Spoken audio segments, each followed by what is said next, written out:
the reason that music is such a good model for learning in general is that it engages, you know, your sensory, your motor, your cognitive, your thinking, and your reward, how you feel about it, systems. And we know just in general, if you study learning, just learning of any kind, learning happens when you engage sensory, cognitive, and reward systems, and music just kind of has that really going for it. When I was growing up, there wasn't these big musicians institutes in every city, you know, where you go and you learn how to mix and you learn how to be in a band with somebody else. You know, was considered, being a musician was still considered a crapshoot at a certain point.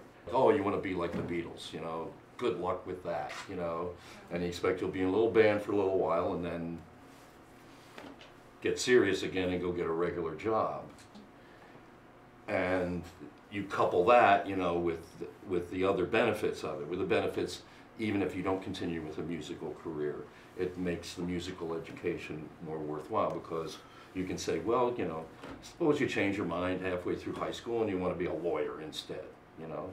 You've still gotten the benefit of, you know, learning more about how music works and that sort of thing, and those additional benefits that come with it.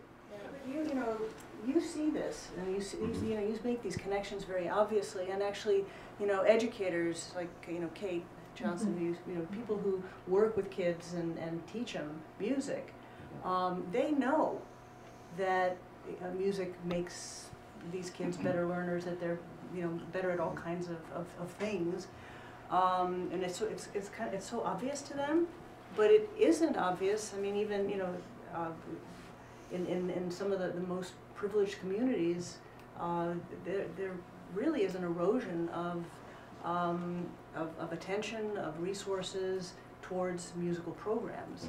And because music has all of these social and emotional engagements that really could help learning in so many ways, people don't see that. And so the anecdote. That's what I mean, like, but I'm saying what goes hand in hand with that is the reason why these people, even in the privileged communities, don't have the music programs is because they simply haven't put two and two together. Yeah. One of their kids is going to get rich at this, you know, and that's the whole thing. It's there's this fiscal thing about it, you know. You can do really well for yourself, and that's something that has to be brought home as well. Is that this is not frivolous.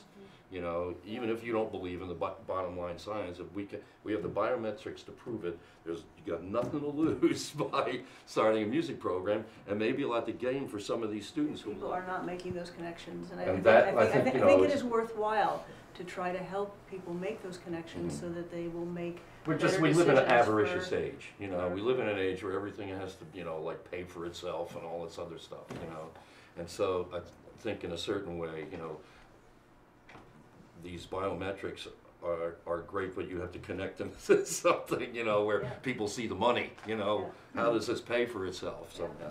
And as you say, the first year is going to may look like a loss.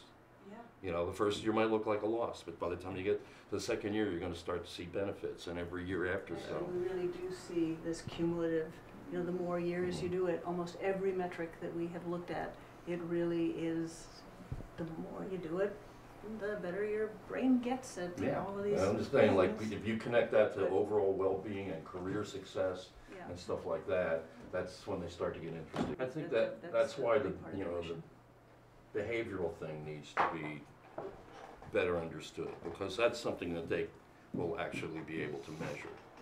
You know, if suddenly all the kids seem happier, more attentive,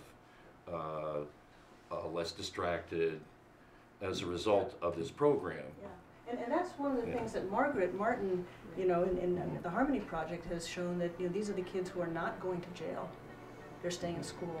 And we have to have the social services side of it, and the science side of it, and the music side of it, and that's part of what our foundation is about, is trying to bring those elements together.